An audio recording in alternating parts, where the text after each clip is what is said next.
આ છે સુડિયા અને હુડિયા એમ બે વસ્તુ કહીએ છીએ. અને હુડિયાનું શાકની અંદર જે આપણે વડી બનાવીએ ને, જે આ મુઠિયા, એ કઈ રીતે બને ને રેસીપી તમને આપવાનો છું. આપણે 200 ગ્રામ છે ને અંદર સરગવો લઈ લીધો છે. એ 1 કિલોગ્રામ આપણે ચણાનો લોટ લઈ લીધો છે. આ 15 વ્યક્તિઓ માટે અમે આ શાક બનાવવાની એની આ રેસીપી છે. ચણાનો લોટ સરસ રીતે સાળી લેવાનો છે. મરીને આપણે ખાંડી રહ્યા છીએ અત્યારે. અને અત્યારે તમે જોઈ શકો છો ને, આ સરગવાના પાન નાખી દીધા લોટ સાળી નાખ્યા પછી. અને એની અંદર આપણે કોથમરી અને મેથી બે મિક્સ નાખવાની છે ધોઈને. બરાબર. કોથમરીની મેથી આપણે લીધી છે, મેથી 200 ગ્રામ ને કોથમરી 100 ગ્રામ અંદર નાખી છે. અને ત્યારબાદ આપણે મીઠું નાખી દેવાનું છે. મીઠું તમારા સ્વાદ અનુસાર નાખવાનું છે.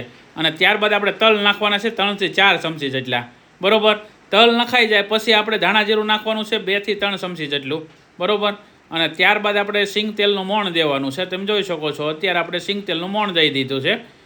મોણે આપણે છે ને 30 થી 35 ગ્રામ જેટલું દેવાનું છે, વધારે નહીં. અને હવે પછી એને છે ને આખું મિક્સ કરી દેવાનું છે. સરખું મિક્સ થઈ જાય એટલે બધા જે આપણો લોટ છે એની અંદર આખું મોણ દેવાઈ જાય સરખી રીતે. અને ત્યારબાદ આપણે એની અંદર જે કોથમરી આપણે નાખી છે, મેથી નાખી છે, સરગવાના પાન નાખ્યા છે, આ બધું મિક્સ થઈ જાય ત્યારબાદ અંદર આપણે અંદર છે ને ભાઈ અલગ અલગ મસાલા નાખતા જવાના છે. જો આ રીતે મિક્સ કરવાનું છે. વ્યવસ્થિત મિક્સ કરો ને પછી અંદર આપણે મરીનો ભૂકો નાખવાનો છે, મરી પાવડર. એ આપણે 1 ચમચી જેટલો અંદર એડ કરી દેવાનો છે. મરી પાવડર આપણે મિક્સ કરી દેવી ને પછી ત્યારબાદ એની અંદર જરૂરિયાત મુજબ વરિયાળી 2 ચમચી જેટલી આપણે વરિયાળી લીધી છે. અને વરિયાળી પછી આપણે લેવાના છે સોડા. જે આપણે ખાવાનો સોડા આવે છે ને તે અંદર 2 થી 2.5 ગ્રામ નાખવાનો છે. તમે જોઈ શકો છો 2 થી 2.5 ગ્રામ આપણે સોડા નાખ્યો. હવે એની અંદર 1 લીંબુ નીસવી દેવાનું છે. સોડાને ફાડવાનો છે. સોડા ફાટી જાય ત્યારબાદ 1 ચમચી જેટલી આપણે છે ને ખાંડ એડ કરી દેવાની છે અંદર સ્વાદ અનુસાર. બરાબર.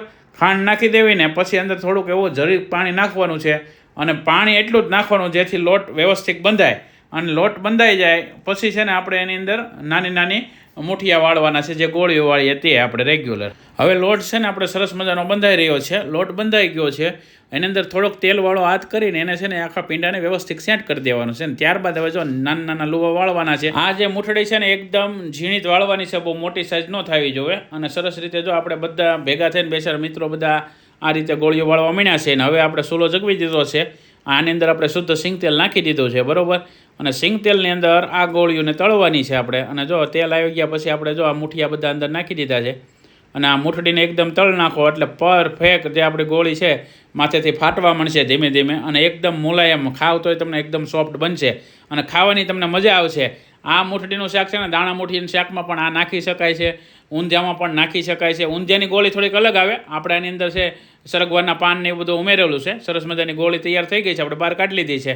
હવે તમે આ છોડિયાના શાકની અંદર એકવાર બનાવીને નાખીને ખાઓ, તમને મોજ પડી જાય. જો આ રેસીપી સારી લાગે તો બધું શેર કરજો. ફરી મળશું કંઈક નવી રેસીપી સાથે. ત્યાં સુધી જય હિન્દ, જય ભારત.